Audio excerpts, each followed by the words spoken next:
Voici ce livre du jour, c'est un livre poignant. C'est une histoire que l'on connaît tous, avec Héloïse Erignac. Le livre du jour est un témoignage poignant, celui de Sarah Stibling qui vient de publier « De l'assassinat au pardon ».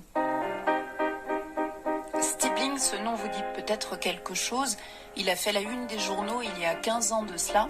Le 23 décembre 2006, alors qu'elle effectue sa tournée de patients, Elisabeth Stibling, dite Babette, 46 ans, infirmière libérale qui habite en Ardèche à Saint-Andéol-de-Vals, est étranglée par un patient schizophrène.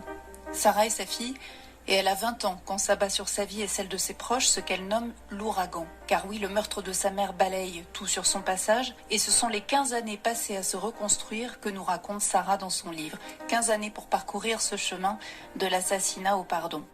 15 années d'un parcours cruel, car il y aura le choc, la colère, la douleur et le chagrin, bien sûr, mais aussi les conséquences d'une telle perte. Moins de 2 ans après le meurtre d'Elisabeth, son mari, Claude, le père de Sarah, décède d'une crise cardiaque. Quelques années plus tard, c'est la maladie qui frappe à la porte de Sarah, à qui on diagnostique une polyarthrite rhumatoïde.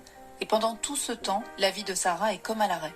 Le traumatisme fait que la vie s'arrête. Il y a 3 années qui se passent en attente. Tant que le procès n'est pas là, on sait que ça va arriver. Et donc, c'est quelque part dans un coin de notre tête. C'est une des premières étapes qui marque la fin de quelque chose, quand même. Le moment où je tombe malade, là, il y a une autre étape importante où je prends conscience des répercussions, en fait, que le choc a sur moi. Je pense qu'il y a un déclic au moment de la maladie. Je suis descendue au bout de la pente. Et là, à ce moment-là, je peux que remonter. Et les événements font que je rencontre mon mari actuel. Et là, il y a un revirement, donc on le voit dans le livre. Donc, il y a vraiment une trajectoire de reconstruction qui prend 7 ans. Cette trajectoire de reconstruction va passer par le pardon, un chemin que Sarah entame avec l'aide d'un psychologue. Un chemin, là encore, semé d'embûches, où elle va notamment décider d'écrire à Christian Lopez, le meurtrier de sa mère. C'est quelque chose que j'ai toujours eu quelque part dans un coin de ma tête, lui écrire. J'avais déjà écrit en fait des lettres, pas forcément voulu pardonner, mais j'y pensais régulièrement à ce gars parce que c'était assez bizarre. Il avait modifié toute ma vie. Il m'a pris ma mère et puis après indirectement mon père. Toute ma vie était impactée en fait par son acte qui était vraiment très étrange et qui n'existait pas dans ma vie. Je savais qu'il est en prison et puis c'est tout.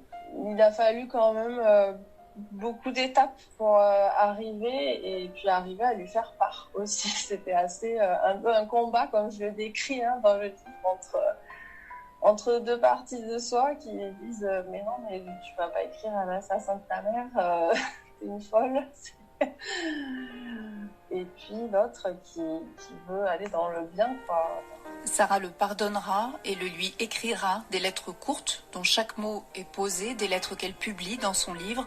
Sarah a fait 2 choses de son histoire, un livre et un métier. Elle est désormais coach de vie spécialisée dans l'accompagnement au deuil. Et maintenant que j'ai accepté, j'ai fait le deuil, j'ai pardonné, j'ai tourné la page, j'en ai fait quelque chose. C'est comme si la boucle était bouclée, et puis avec le livre, parce que ça c'est là, mais c'est dans le livre. Donc ça fait partie de ma vie, mais la mémoire ne vient plus m'impacter au quotidien. Donc oui, je suis heureuse dans ma vie parce que je fais ce que j'aime, et voilà. Le livre de Sarah Stibling est un témoignage fort et sans artifice. Un livre qu'elle a voulu pour ceux qui, comme elle, voient leur vie broyée par une mort violente et peinent à croire qu'il peut y avoir un après, un récit utile et tendu vers la paix intérieure. De l'assassinat au pardon de Sarah Stibling est en vente sur toutes les plateformes de vente en ligne et en commande dans votre librairie. Merci Héloïse Erignac. On va vous offrir ce livre tout de suite au 04 75 40 10 10. Un livre coup de poing, un livre témoignage important pour notre région. Dans Côté Culture, 3 rendez-vous pour la journée qui nous attend. Il y aura du ciné, du théâtre, un rendez-vous bibliothèque. C'est après ABBA.